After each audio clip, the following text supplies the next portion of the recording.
questa è la terra di mia madre, la terra nostra, quindi io sono orgogliosa. Mi piace essere qua, mi sembra di ritrovare mia madre, lei amava i bambini, era il suo sogno, no? Lasciare dei semi ai bambini. Questo è uno spazio da accesso alla palestra.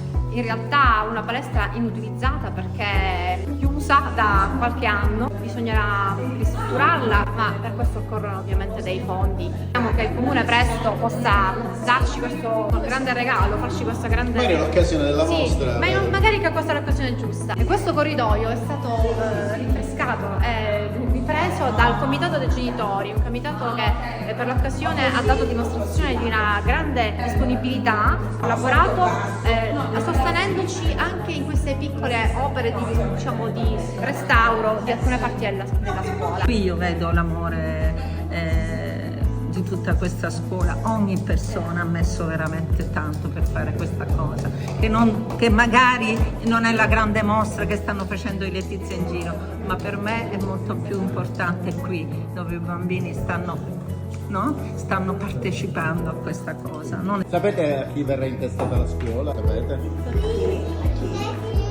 Letizia Battaglia.